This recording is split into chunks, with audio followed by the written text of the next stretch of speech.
મારો ભત્રીજો પણ આવી ગયો હે ઘઉં વાઢવા. હવે દાંતેડું લઈને આવ્યો તો હે પણ વાઢવા મળે. ચલ ચલ ભત્રીજા ચલ ઘઉં વાઢવા મળે.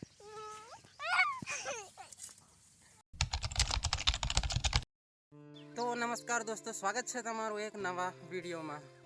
તો હવે સવારમાં હું રનિંગ કરવા આવ્યો હતો, કેમ કે હવે પોલીસ રનિંગના થોડાક જ દિવસો બાકી છે. લગભગ 13 તારીખે પૂરું થાય છે પોલીસનું ગ્રાઉન્ડ, અને મારે 11 તારીખે છે. આજે 5 તારીખ તો થઈ, હવે 11 તારીખ છે એટલે રનિંગ તો કરવું પડશે ને મારા ભાઈ. એટલે રનિંગ કરવા આવ્યો તો થાય છે 4 કિલોમીટર જેવું દોડાય છે હજી. જો કે મેં 2 ગ્રાઉન્ડ તો પાસ કરેલા છે. 2021માં પાસ કરેલું, એમાં ગ્રાઉન્ડ પાસ કરેલું, પરીક્ષા પાસ નથી થઈ. પછી 2025માં 13 ફેબ્રુઆરી 2025માં પાસ કર્યું હતું, અને પરીક્ષા બી પાસ થઈ ગઈ અને નામ બી આવી ગયું મેરિટમાં. પણ હવે શું કરવાનું, ડોક્યુમેન્ટ વેરિફિકેશનમાં થોડોક ડખો છે. હવે આ ભરતીમાં પણ રનિંગ આવી ગયું પાછું. હવે રનિંગ તો પાસ થઈ જાય છે, પણ હવે એક્ઝામનું જોવું પડશે, કેમ કે જનરલમાં ફોર્મ ભર્યું છે. હવે એસટીમાં તો આપણે ડોક્યુમેન્ટ વેરિફિકેશનમાં ડખો થાય છે, એટલે જનરલમાં ફોર્મ ભર્યું છે. જોઈએ હવે પરીક્ષામાં શું થાય છે. બાકી હમણાં રનિંગ 4 કિલોમીટર જેવું થાય છે, દોડાય છે. બાકી તો સવાર સાંજ પ્રેક્ટિસ ચાલુ જ છે હજી. રનિંગનો તો કોઈ એટલો બધો દિક્કત નહીં આવે. ગ્રાઉન્ડમાં છોકરાઓને જોઈને દોડવાનું થશે, પણ હવે અને દેખો રોડ પર દોડું છું, કોઈ ગ્રાઉન્ડ તો છે નહીં આજુબાજુ, અને આખા ગામમાં હું એકલો જ છું જે પોલીસની ભરતીની તૈયારી કરતો હોય એવો. બાકી ભણેલા તો ઘણા બધા છે, પણ ફોર્મ ભરીને દોડવા નહીં જતા. પૂછું તો એમ કે દોડાતું નહીં, ખાલી પૈસા બગાડીને શું કરવું. પણ કોશિશ કર્યા વગર થોડી ને ખબર પડે કે દોડાય છે કે નહીં દોડાતું.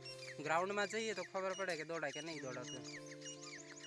આખા ગામમાં હું એકલો જ છું જે પોલીસની તૈયારી કરતો હોય, અને પોલીસમાં આગળ 2017-18માં લાગેલા ભરતીમાં. પણ એ તો કેવું કે પરીક્ષા એવામાં થોડી સહેલી આવતી હતી, અને હવેની પરીક્ષા જો કોઈ જીપીએસસી લેવલની પરીક્ષા હોય કોન્સ્ટેબલની, એવી પરીક્ષા આવે છે. જોઈએ હવે પરીક્ષામાં શું થાય છે. તો હવે રનિંગ તો 4 કિલોમીટર પૂરું કર્યું, હવે ઘેર જઈએ. ચા પીને પછી બ્રશ તો કરીને આવ્યો. હવે ઘેર જઈને ચા પીને થોડી વાર વાંચવું હોય, વાંચીને પછી કામ હોય તો ખેતરનું કામ કરીને પછી પાછા વાંચવા બેસી જઈએ. આ મારું ઘર છે, અને બાજુમાં ભેંસોને રહેવા માટે નાનું ઝૂંપડું જેવું બનાવેલું છે. ઘરનો વિડીયો પણ આપણે મૂકીશું કે ઘર કેવું છે, કેટલી રૂમ છે અંદર, અને શું છે. તો અહીંયા હું સૂઈ રહ્યો છું છેક નીચે, અને મારો ભત્રીજો બી જાગી ગયો એવું લાગે છે સવારમાં. હા, આ રહ્યો મારો ભત્રીજો.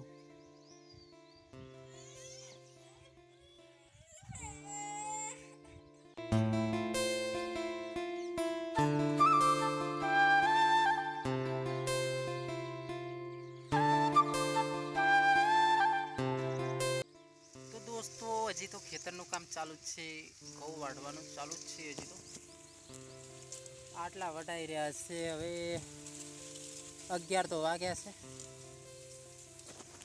હવે વાટીને ઘેર જઈએ થોડી વારમાં, પછી થોડી વાર વાંચવા બેસશું, પછી પાછા ઘઉં વાઢવા આવશું. આ છેલ્લું છે ખેતર છે એટલે. મારો ભત્રીજો પણ આવી ગયો હે ઘઉં વાઢવા.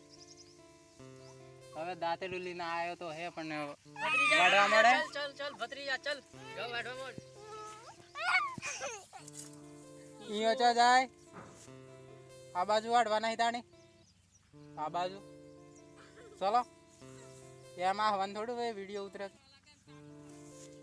દોસ્તો, વિડીયોમાં બન્યા રહેજો, આગળ સુધી જોજો. હવે ઘઉં વાઢવા જઈએ પછી ઘેર. તો દોસ્તો, સુરત દાદા એટલી ગરમી મિલી છે, ગરમી થઈ ગઈ છે.